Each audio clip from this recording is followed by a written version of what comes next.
Mukunda jewellers వారి Poorvi gold and diamonds November 1న KPHB లో ఘనంగా ప్రారంభం. ఓపెనింగ్ ఆఫర్ గా ప్రతి 3 లక్షల కొనుగోలుకు ఒక బంగారు నాణెం ఉచితంగా పొందండి. తాజాగా ఒక డెలివరీ బాయ్ రోడ్డు ప్రమాదంలో యాక్సిడెంట్లో చనిపోవాల్సి వచ్చింది.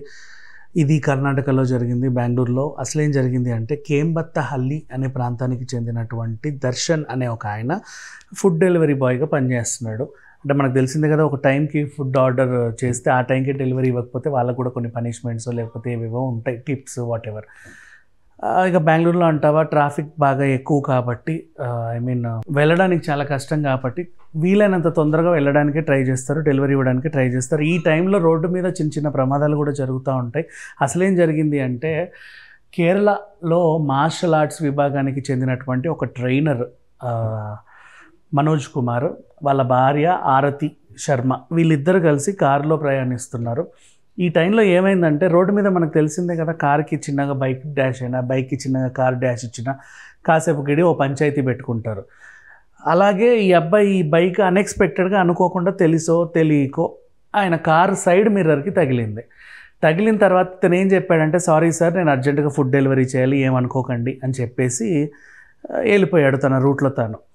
ఎందుకో ఇతను కోపంతో ఊగిపోయాడు మార్షల్ ఆర్ట్స్ ట్రైనర్. మరి నాకు ఎందుకంత కోపం వచ్చిందో తెలియదు. ఆ టైంలో వెళ్ళి యూటర్న్ తీసుకొని మరీ అతన్ని వెంబడించి వెనక నుంచి అలా గుద్దేశాడు.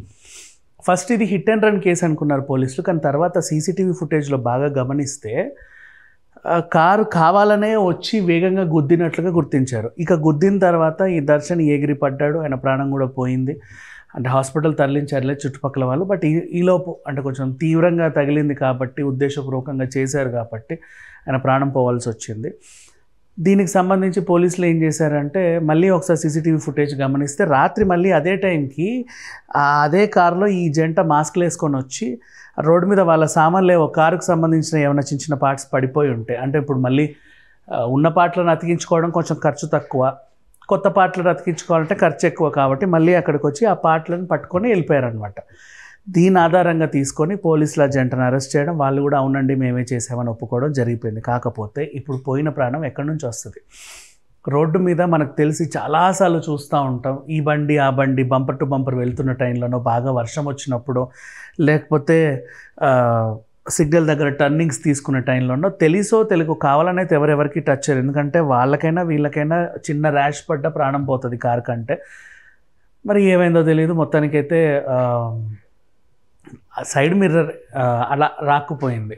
ఇక్కడ ఏంటంటే వీళ్ళ ఈగోలు కూడా దెబ్బతింటూ ఉంటాయి. గుద్దింది ఇప్పుడు ఫర్ ఎగ్జాంపుల్ ఒక చిన్న కారుకి పెద్ద కారు గుద్దిందంటే వాడు వీని చీప్గా చూస్తాడు. నెక్స్ట్ ఒక కారుకి ఒక బైక్ గుద్దింది అంటే వాడిని చీప్గా చూస్తాడు.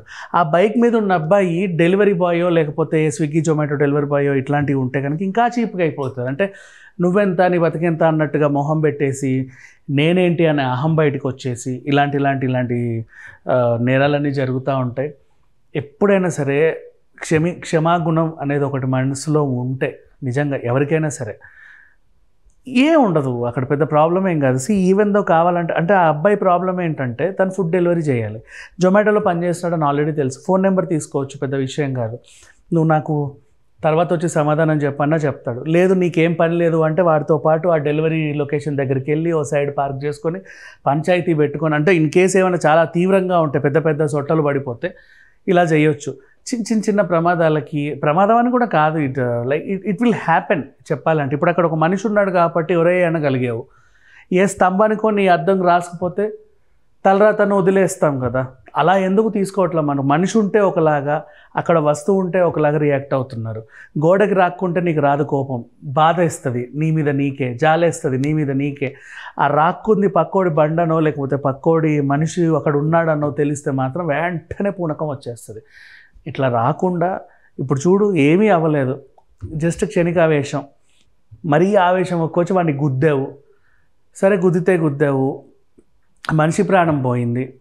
అండ్ నెక్స్ట్ అతని బండి డ్యామేజ్ అయ్యింది. అండ్ అతని ప్రాపర్టీ ఎక్కడైతే తను పనిచేస్తున్నాడో వాళ్ళకి సంబంధించిన ప్రాపర్టీ డ్యామేజ్ అయింది.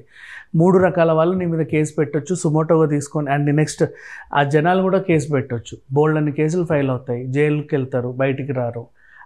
జస్ట్ ఒక 5 నిమిషాల ఆవేశానికి ఇంత ఉన్నప్పుడు ఆ ఆవేశాన్ని వదిలేస్తే అయిపోతుంది కదా. Thank you so much.